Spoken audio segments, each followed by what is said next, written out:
வந்து கம்ப்ளைண்ட் கொடுக்கணும். கம்ப்ளைண்ட் கொடுத்தா கண்டிப்பா வந்து யாரா இருந்தாலும் தண்டனை.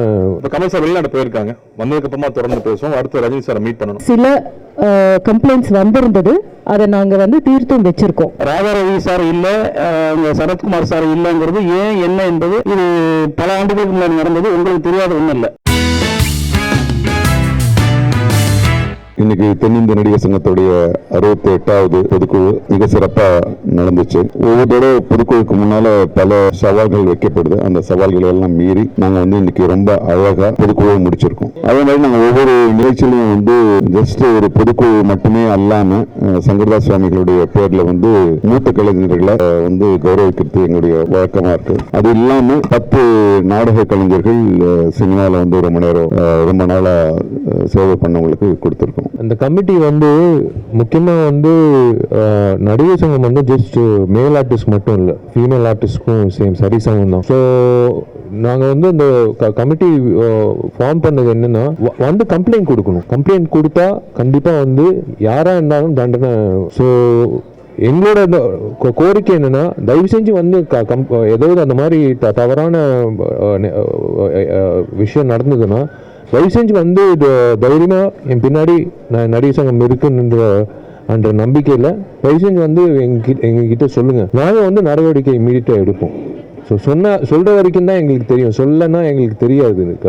ரோஹிணி மேடம் தலைமையில் அவங்க தான் சேர்பர்சனு.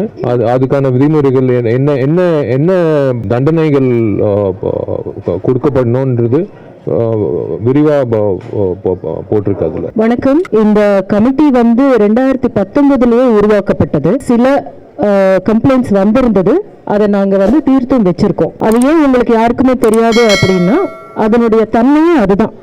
அனானிமிட்டி, யாருக்கும் தெரியக்கூடாது அப்படின்றதுதான் அதனுடைய தன்மையை. அது மீடியாக்கு முன்னாடி சொன்னாதான் நாங்க இந்த புகார்கள் எல்லாமே நாங்க சரி பண்ணிட்டு இருக்கோம், ஹேண்டில் பண்ணிட்டு இருக்கோம் அப்படின்னு கிடையாதுங்க. இப்ப ஒரு மிகப்பெரிய பூதாகாரமாயிட்டு இருக்கிற இந்த நேரத்துல இன்னும் கொஞ்சம் தீவிரப்படுத்தணும், தீவிரமான ரொம்ப ஸ்ட்ரிக்டான விஷயங்களை நம்ம கையில் எடுக்கணும் அப்படின்றது நாங்க தீர்மானிச்சிருக்கோம்.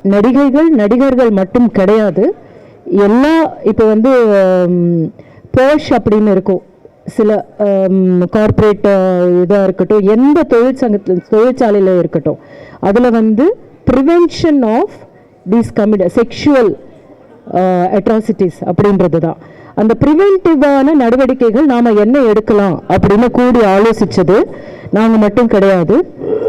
வழக்கறிஞர்கள் சுதாராமலிங்கம், அதன் பிறகு இன்னொரு 2-3 பேரை நாங்கள் கேட்டுக்கிட்டு இருக்கோம். ஸோ பில்டிங் போயிட்டு இருக்கீங்க, திரும்ப பில்டிங் தொடங்குறதுக்கு 4 மாசம் ஆச்சு. ஏன்னா நாங்கள் அந்த ஃபிக்ஸ்ட் டெபாசிட் போட்டு தான் நம்ம ஆரம்பிக்க முடிஞ்சிச்சு. ஏப்ரல் மேல இருந்து தான் நாங்கள் பில்டிங் ஸ்டார்ட் பண்ணி போயிட்டு இருக்கோம். இப்போ 5 வருஷம் தாமதமானதுனால பழைய இன்ஜினியர்ஸ், பழைய ஸ்ட்ரக்சரல் இன்ஜினியர், ஆர்கிடெக்ட்லேருந்து எல்லாருமே கொண்டு வரது பெரும்பாலாக இருந்துச்சு. ஸோ அதெல்லாம் பேசி சில பேர் வந்திருக்காங்க, சில பேர் வரல. அப்படிங்கிறப்ப புது ஆட்களை நியமிச்சு இப்போ பேங்க் உள்ள வந்துட்டதுனால பேங்க் சட்ட விதிகளுக்கு ஏற்ற மாதிரி கணக்கு வழக்குகள் பார்க்கணும். அந்த எல்லா விஷயங்களும் சரி செஞ்சு இப்போ கடந்த 3 மாசமா ஃபாஸ்டா போயிட்டு இருக்கு. நவம்பர் டிசம்பர் மழைக்கு முன்னாடி வெளி கட்டமைப்பை முடிச்சிடணுங்கிறது தான் இப்போ திட்டமா இருக்கு. ஸோ அதுக்கான வேலைகள் ஃபாஸ்டா போயிட்டு இருக்கு.